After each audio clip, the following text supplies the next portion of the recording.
Sir আপনি একলা আমার ভাই? 2 ঘন্টা আপনার ভাইরে সারানোর জন্য আমি 2 ঘন্টা নিরলস পরিশ্রম করছি। রঞ্জু দারোগা যে আপনার ভাইরে দইরা আনছে, দারোগা সহ ওসি সাহেব সবাইরে আমি অনুনয় বিনয় করছি, রিকোয়েস্ট করছি, সলসাতুরি করছি, মিথ্যা কথা বলছি। কি মিথ্যা কথা বলছি জানেন? আমি বলছি আপনার ভাই আমার আপন খালাতো ভাই, আমার বড় খালার ছোট ছেলে। এত চেষ্টা করছি, কাম হয় নাই। আপনার ভাইরে চুরাইতে পারলাম না। এখন তাহলে আমার ভাইয়ের কি হইব ভাই? কি আর হইব, করে সালাম দিয়ে দিব। কালকে সকালে বড় একটা ভ্যানে কইরা কোর্টে সালাম দিয়ে দিব। এখন আপনার কাম হইছে কোর্টে যাওয়া, ভালো একটা উকিল ধরবেন, তারপর বেলের জন্য মানে জামিনের জন্য আবেদন করবেন। যদি ভাগ্য ভালো হয় তাহলে কালকে এই জামিন পেয়ে যাবেন। কিন্তু মনে হয় না। কি মনে হয়? মনে হয় না 2-4 দিনের মধ্যে জামিন পাইবেন। এমনও হইতে পারে 2-4টা জুতাও ক্ষয় হয়ে যেতে পারে। অনেক কষ্ট, কঠিন মামলা। আচ্ছা সমস্যা নাই, উকিল ধরেন, উকিলের পিছে দৌড়ান, মানে দৌড়াইতে থাকেন। এই থানায় আসা দরকার নাই, দৌড়াইতে থাকেন। দৌড়ান দৌড়ান দৌড়ান। স্যার কি কিছু বলবেন? আমার টাকাটা? টাকা? কিসের টাকা? স্যার এই যে 2 ঘন্টা আগে আপনার 1 লাখ টাকা দিলাম। 2 ঘন্টা আগে 1 লাখ টাকা? ও, ওই 1 লাখ টাকা। এই যে আপনার ভাইয়ের জন্য আমি যে এত পরিশ্রমটা করলাম, আমার আত্মসম্মানটা মানে মাটিতে মিশাই দিলাম, এর মূল্য কত জানেন? এর মূল্য কম করে হইলেও 1 লাখ টাকা। আমি কিন্তু আরো অনেক কিছু করছি আপনার ভাইয়ের জন্য। আমি মিথ্যা কথা বলছি, যে ওসির আমি দেখতে পারি না, সে আমার জন্মের শত্রু, তার কাছে যে আমি রিকোয়েস্ট করছি, বলছি আমার আপন খালাতো ভাই।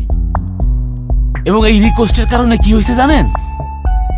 এই ইফটিজিং এর মামলায় যারা ধইরা আনে সারা রাত ফিটায়, এখন তার গায়ে একটা ফুলের টোকাও দিব না, এরোসল মাইরা দিবনি, সে আরামে ঘুমাইব, কোনো সমস্যা নাই। এই যে সামগ্রিক এত কাজ যে আমি করলাম, আমি যে এত সেবা দিলাম আপনার ভাইয়ের জন্য, এর মূল্য কম করে হইল 5 লাখ টাকা। বুঝতে পারছেন? স্যার এই জন্যই মাইসে কয় পুলিশের কোনো বুকপিট নাই।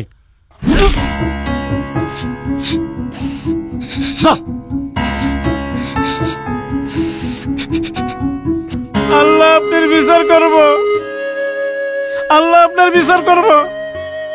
আমার টাকাটা নিলেন, আবার আমার ছোট ভাইটারও ছাড়লেন না। আল্লাহর কাছে বিচার দিলাম, দেখেন এর বিচার একদিন আল্লাহ করব। আমি আমার ছোট ভাইটারও ছাড়াইতে পারলাম না।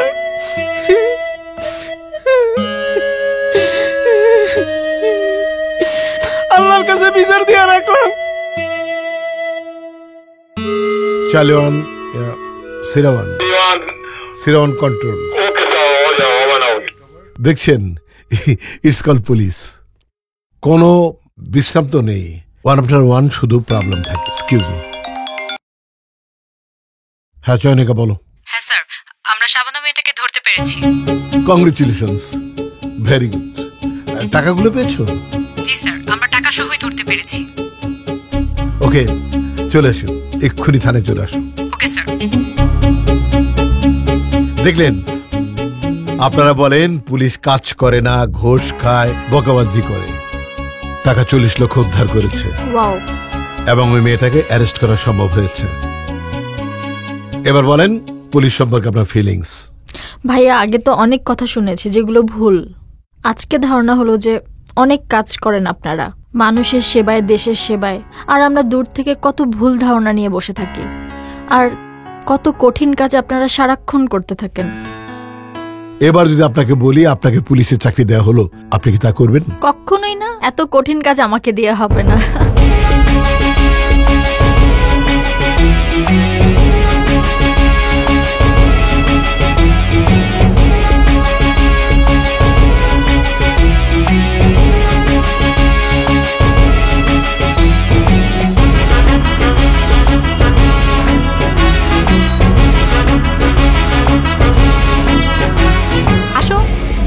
কিছুই জানে না।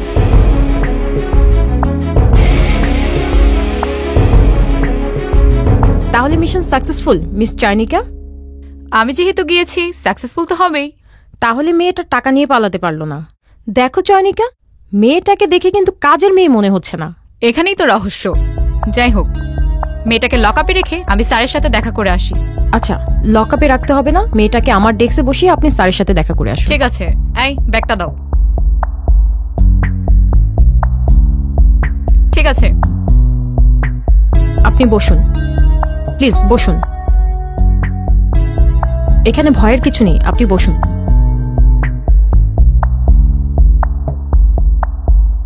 মাহিয়ান, ওই কি খুনি বলবো কাজ করে ভাই, আপনি বলছি তো আমার ডেট নাই। আচ্ছা, এটা কত সাল বলেন তো? 2023। আপনি আমাকে 2024 এর ডিসেম্বরে কল করবেন। এর আগে আমার একটা ডেটও খালি নাই, বলছি তো। হ্যাঁ, আরেকটা কথা বলে রাখি, আমি কিন্তু ডাউন পেমেন্ট 50 লাখ টাকা নিই। ওকে ওকে, তাহলে আপনারা আমাকে 25-এ কল দিবেন, তখন আমি চিন্তা করে দেখব। ওফ, আপনারা এত ডিস্টার্ব করছেন, আমি আর পারছি না। ওই খুনের আসামিটার কথাই বলছিলাম। এর মধ্যে ম্যাডামের একটা ফোন আসলো। আচ্ছা, কি অবস্থা বলো তো? টাকাগুলো কাউন্ট করেছো? জি স্যার, আমি অলরেডি মেয়েটাকে ডেস্কে বসিয়ে আপনার কাছে very good, congratulations, really she is very good officer. এই চয়নিকা, এটা কিসের ব্যাগ তোমার হাতে? স্যার, এই সেই 40 লাখ টাকা মেয়েটার কাছ থেকে পেয়েছি। Again Wow. Congratulations, Very good. Really you are ভালো গ্রেট। করেছো, ভালো এই করেছো। তুমি ওর রিওয়ার্ড বিলে সাবমিট স্যার, করে স্যার। দাও। আর কমিশনার স্যার এই কোথা থেকে ধরলে এটা? স্যার, কমলাপুর থেকে ধরেছি। স্যার, টাকাগুলোর সাথে ছিল না? জি স্যার। গুড। কোনো জিজ্ঞাসাবাদ করেছো? না স্যার। আচ্ছা, এক কাজ করো স্যার। মাহিয়ান, তুমি যাও, মেয়েটাকে ইন্টারোগেশন করো, হুম। স্টেটমেন্ট নিয়ে আমাকে জানাও। আপনি জিজ্ঞাসাবাদ করবেন না স্যার? না না, তুমি করো, তুমি ওকে ওকে। এই চয়নিকা, তুমি একটা কাজ করো, স্যার যেটা বললেন, তুমি একটা রিওয়ার্ড সাবমিট করো। Okay sir. ঠিক আছে যাও যাও, বেশ। স্যার, আমি দেখি জানাবো sir. Thank you sir. Sir,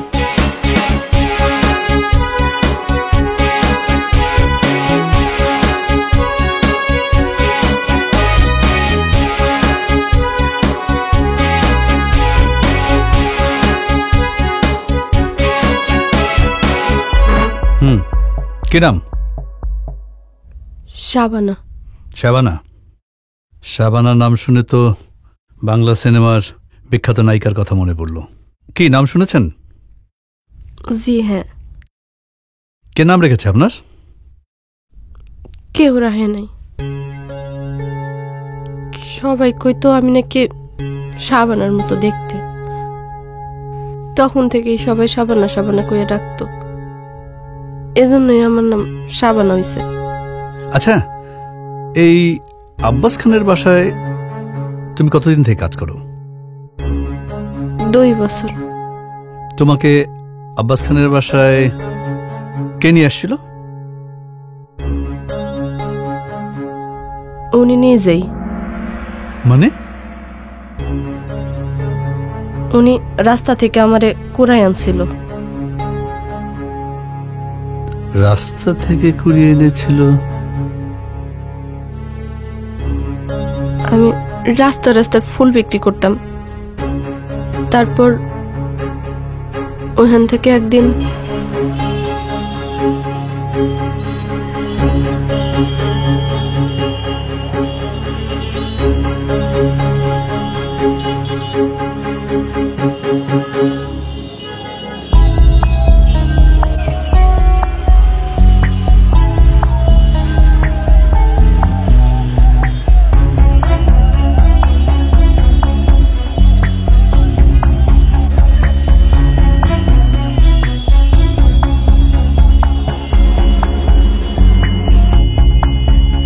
sir, O sir একটা ফুল নেন না স্যার। স্যার নেন না স্যার। ও স্যার একটা ফুল নেন না স্যার। সকাল থেকে স্যার কিচ্ছু খাই নাই, একটা ফুলও বিক্রি হয় নাই স্যার। ও স্যার নেন না স্যার, একটা ফুল নিয়ে 10টা টাকা দিলে স্যার আমি একটা রুটি কিনা খামু স্যার। ও স্যার নেন না। ও স্যার নেন না স্যার। এই মেয়ে, বয়স তো মনে হচ্ছে 18-19-এর কম না। ফুল বিক্রি করে কি বেঁচে থাকা যায়? ঢাকা শহরে বাসায় বাসায় কাজের মেয়ের খুব অভাব। তা তুই একটা বাসায় কাজ করতে পারিস না? টাকাও পাবি, ভালোভাবে বাঁচতেও পারবি। জানি স্যার, কিন্তু কি করবো স্যার কোন? বয়স একটু বেশি হয়েছে বইলা মানুষজন বাজে ইঙ্গিত করে স্যার। স্যার কেডায় আমারে কাজ দিব কোন? কেডায় আমারে বিশ্বাস করব? বাপ মা তো মরে গেছে সেই কবে। এই ফুল বিক্রি কইরা 10 বছর ধইরা পেট চালাই, মাঝে মধ্যে গাড়ি মুছি। এই কইরা কি হয় স্যার কোন? কেডায় আমারে কাজ দিব? মানে তুমি আমার বাসায় কাজ করবে? দেবেন স্যার? স্যার সত্যি আমারে কাজ দিবেন? স্যার আপনি কাজ দিলে কিছু না হোক 2 বেলা তো পেটটা ভরে খাইতে পারু। এই যে দেখেন স্যার, এই যে জামা একদিকে সেলাই করলে আরেক দিকে বাইরে যায়, একদিকে সেলাই করলে আরেক দিকে বাইরে যায়। স্যার স্যার দেবেন আপনি? সত্যি আমারে কাজ দেবেন স্যার? সত্যিই তুমি কাজ করবে? জি স্যার। তুমি কাজ করতে চাও সত্যি? সত্যি স্যার। তাহলে পিছনের দরজা খুলে গাড়িতে বসো, যাও। জি জি স্যার। যাও উঠো।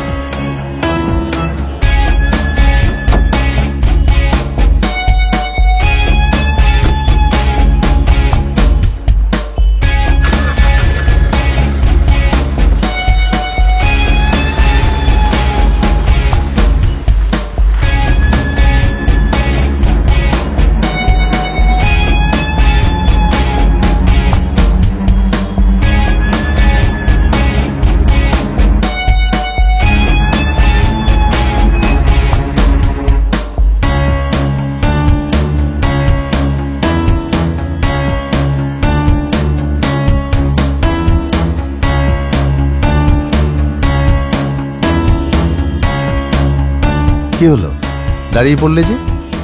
চলো ভেতরে চলো। স্যার বাসা তার কেউ নাই? না, আমি একাই থাকি। স্যার বেগম সাহেবা আপনার পোলা মাইয়া? ওরা সবাই আমেরিকা থাকে, আমি এখানে একা থাকি।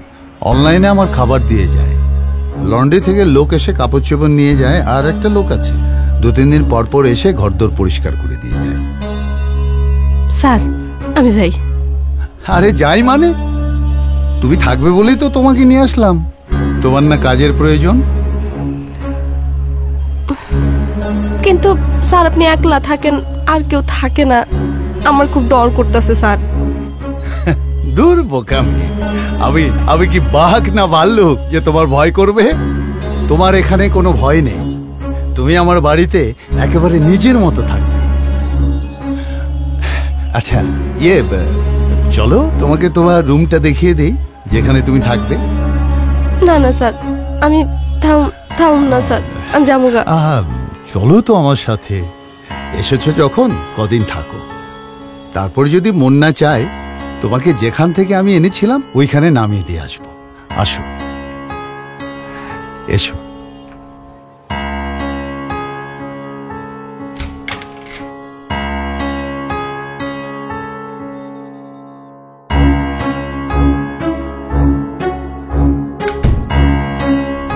বাসাটা পছন্দ হয়েছে? দেখো।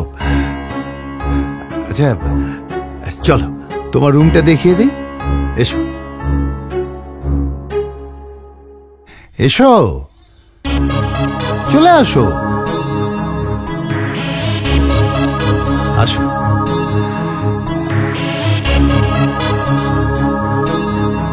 কি হলো, আসো।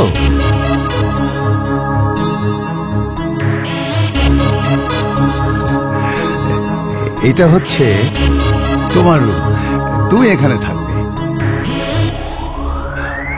আর কি কোন স্যার এই রুমে? আর ওই যে ওইটা হচ্ছে ওয়াশরুম। তুমি বাইরে দাঁড়িয়েছিলে তো, শরীরে কাদা টাদা লেগে আছে, পরিষ্কার হয়ে নাও, ঠিক আছে? গোসলটা সেরে নাও। আচ্ছা শাওয়ার ছাড়তে পারো তো? বুঝেছি। আচ্ছা তুমি এসো, আমি তোমাকে দেখিয়ে দিচ্ছি।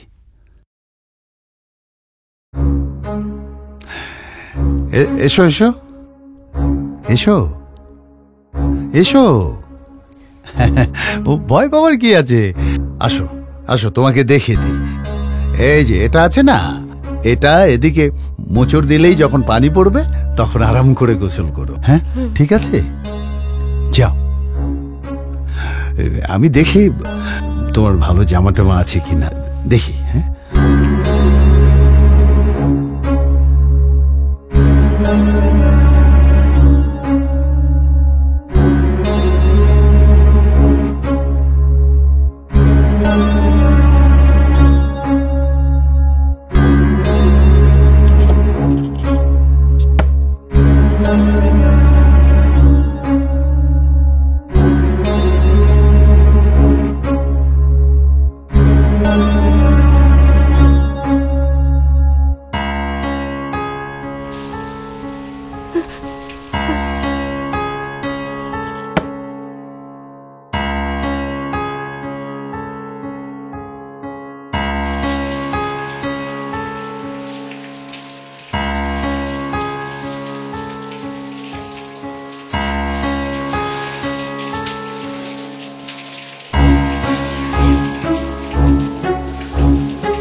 এই যে আমার মেয়ের জামা, এক আলমারি ভর্তি করে রেখে আমেরিকা চলে গেছে। এগুলো এখন কে পরবে? পরার তো কেউ নেই, তুমি পরবে। সব জামা তোমার। হ্যাঁ, সব। এই যে ঘাড়ে এখানে ময়লা লেগে আছে তো। হ্যাঁ, ওই যে ময়লা ওখানে একটু পরিষ্কার করো। আর এই যে রে, চুলটা একেবারে আঠা আঠা হয়ে আছে। আচ্ছা, তোমার জন্যে খুব ভালো দামি শ্যাম্পু কিনে আনবো, কেমন? তুমি আমার এখানে একেবারে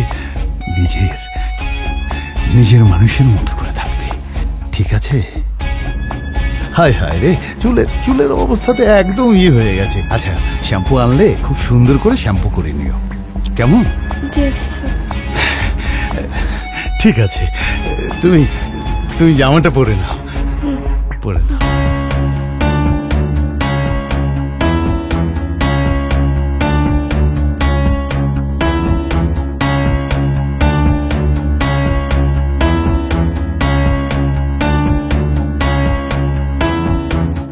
এরপর তুমি থেকে গেলে, তাই তো? জি স্যার। থাইক্কা যাওয়ার পিছনে একটা কারণ ছিল স্যার। সেই কারণটা হইল উনি আমারে লোভের পর লোভ দেখাইতে শুরু করলো। আমি যখন সেই লোভে পা দিচ্ছিলাম না, তখন উনি আমারে বিয়ে কইরা সম্পত্তি লিখা দেওয়ার কথা কইল। তারপর? স্যার, একটা মাইয়া যার বাপ নাই মা নাই, এতিম, রাস্তায় রাস্তায় থাকে, গাড়ি মুচ্ছা ফুল বিক্রি কইরা 2 বেলা খায়, দিন চালায়। ওই মায়াটারে যদি এত কিছু লোভ দেখানো হয়, সেই মায়াটা কি লোভে না পইরা থাকতে পারে কোন?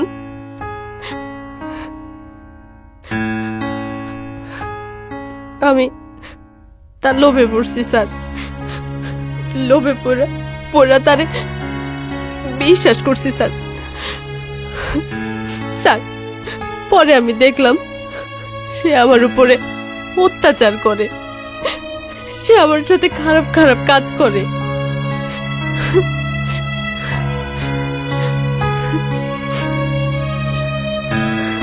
একটা সময় গিয়ে বুঝতে পারলাম আমি তার বাচ্চার মা হইতে যেতেছি।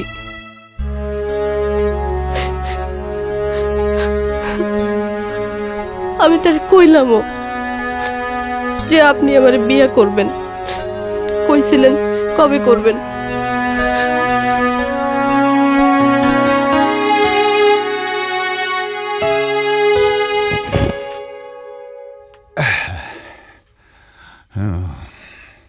আপনি খাবেন না?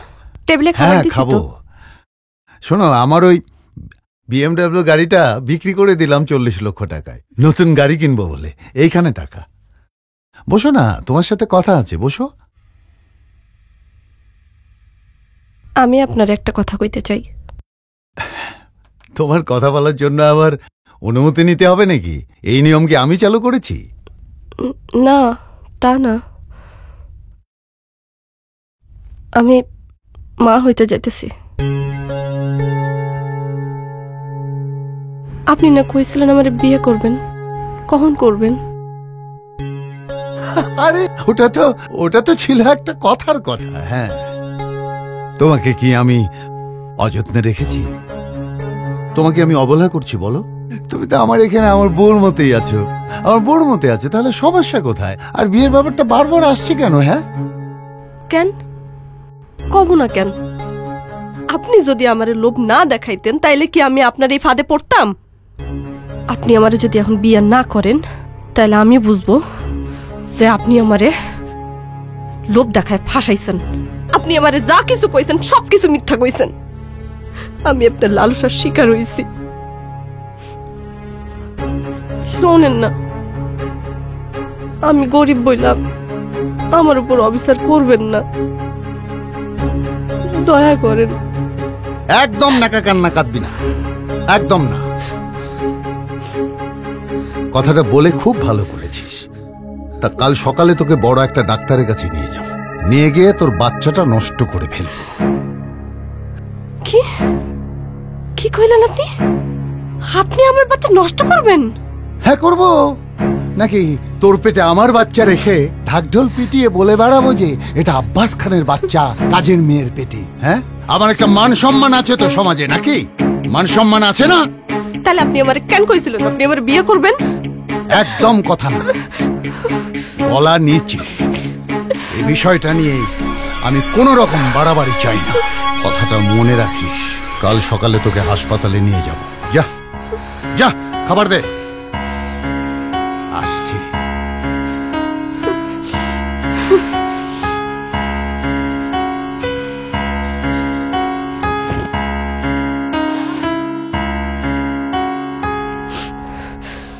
আমার স্যার অনেক জিদ উঠে গেল মানুষটার উপরে। চিন্তা করলাম ঘুমের মধ্যে মানুষটারে খুন করে ফেলাম, কিন্তু পারলাম না স্যার। আমি ভাবলাম আমি নিজের মতো করে বাঁচব, আমার বাচ্চাটার আমি জন্ম দিব, দিয়া বাচ্চাটার আমার নিজের পরিচয় বড় করব। সেই কথা চিন্তা করতে গিয়া তখন মাথায় এলো তার গাড়ি বিক্রি করা 40 লাখ টাকা আলমারিতে রাখা আছে, সেটা নিয়ে পালাই যাব।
চিন্তা করছিলাম টাকাটা নিয়ে কোন একটা ট্রেনে ধইরা দূরে কোথাও পালায় যাব, কিন্তু স্যার সেটা আর করতে পারলাম না। আপায় আমারে ধইরা ফেললো।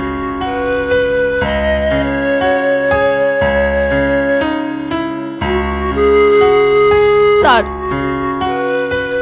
আমি কি খুব বেশি অন্যায় করে ফেলাইছি স্যার আপনাদের কাছে? স্যার এটা তো আমার হকের টাকা স্যার। স্যার আমি তো সবই কইলাম আপনাদের, আমি কি স্যার ন্যায় বিচার পামু স্যার? তোমার সবগুলো কথাই আমি শুনলাম। তোমার কথাগুলো যদি সব সত্যি হয় এবং তুমি যদি ঠিক কথাই বলে থাকো, তুমি কিন্তু আইনের সামনে বসে আছো, এবং কথাগুলো সত্যি হলে অবশ্যই তুমি ন্যায় বিচার পাবে। চয়নিকা, তোমার কাছে তো আব্বাস খানের ফোন নাম্বার আছে। জি স্যার। তুমি একটা কাজ করো, আব্বাস খানকে ফোন করো, ফোন করে থানায় আসতে বলো। তাকে বলো যে টাকাগুলো উদ্ধার হয়েছে, জি। সে যদি থানায় আসে আমরা তাকে শাবানার মুখোমুখি করতে পারবো, Okay. এবং প্রকৃত সত্য ঘটনাটি জানা যাবে। ঠিক আছে। ট্রাই করো। স্যার তাকে পাচ্ছি না। আরে বাবা, অন্য ব্যস্ত থাকতে পারে, আবার ট্রাই করো না, মানুষকে তো পেতে সময় লাগতে পারে।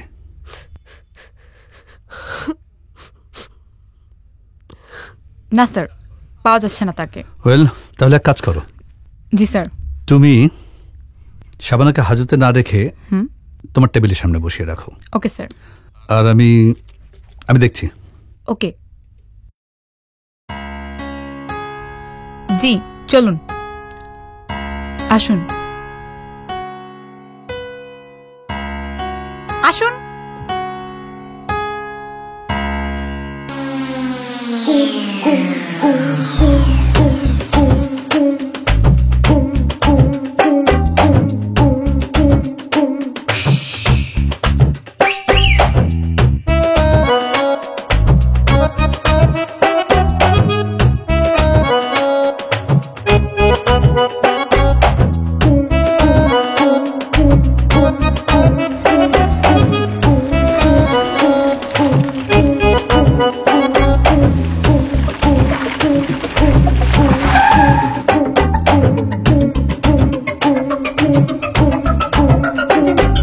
কিরে যাবি?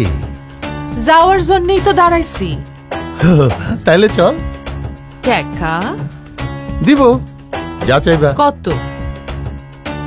কত কত চাস?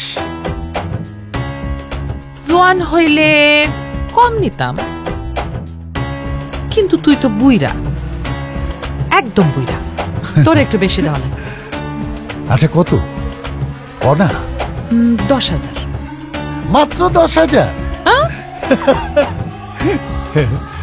তুই আমার সাথে বাসায় চল, তোরে ভরপুর করে দেবো, তুই শুধু আমার খেয়াল রাখ। হ্যাঁ ওকে। আয় ভিতরে আয়, তো দিব নে, তাড়াতাড়ি আয়, তাড়াতাড়ি আয়। না, কামের আগে গাড়ির ভিতরে এসে বস, আয়। অগ্রিম অগ্রিম। আচ্ছা দিব দিব, আয় ভিতরে আয়।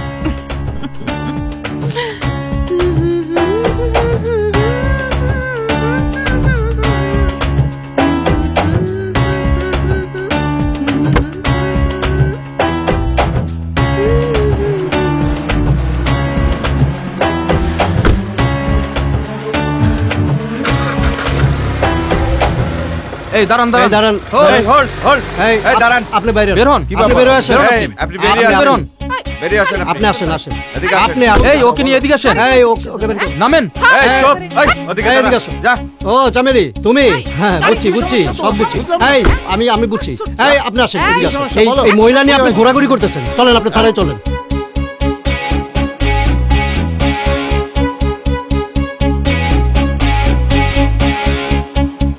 মাহিয়ান, স্যার। কি বুঝলে বলো তো? শাবানাকে জিজ্ঞাসাবাদ করলাম স্যার, খুব পেইনফুল স্যার বিষয়টা। কিরকম? স্যার ওই পেনফুল ফোন করেছে, ফোনটা ধরে। স্যার হ্যালো, আসসালামু আলাইকুম। হ্যালো হ্যালো, হ্যাঁ অন্তিক। আপনাকে চয়নিকা ফোন করেনি? চলে আসুন, আপনার সমস্ত টাকা উদ্ধার হয়ে গেছে। ও আচ্ছা আচ্ছা, টাকা পাওয়া গেছে, that's a good news, that's a good news. ইয়ে কিন্তু তোমার থানার এই অসভ্য এসআই তারা হ্যাঁ, আমার আপনি ফোন সঙ্গে রাখেন। খুব বাজে রাখেন। বিহেভ করছে। আপনি আমি ফোন কিন্তু রাখুন। কি আপনার সাথে বাজে বিহেভ করছে বলুন তো? আচ্ছা ঠিক আছে, আমি আসছি তোমার ওখানেই আসছি, এসে সাক্ষাতে সবকিছু বলবো। তোমার এই এসআই দুইজন কিরকম বেয়াদবি করেছে আমার সাথে। ওকে? এই থাম, চলুন এই, থানায় চলুন। কই যাবি? এই স্বরূপ ওদের নিয়ে চলো। জি স্যার। পেইন ভীষণ পেইন। ওই লোকটা যার টাকা উদ্ধার করেছ, এগুলো তো স্যার থাকবেই, এরা এমনই। আরে এদিকে আসো। মানে কি? এই, আমার গাড়ি এই, থাকতে আমি তোমাদের গাড়িতে যাবো না। আপনার গাড়ি আমি নিয়ে যাবো।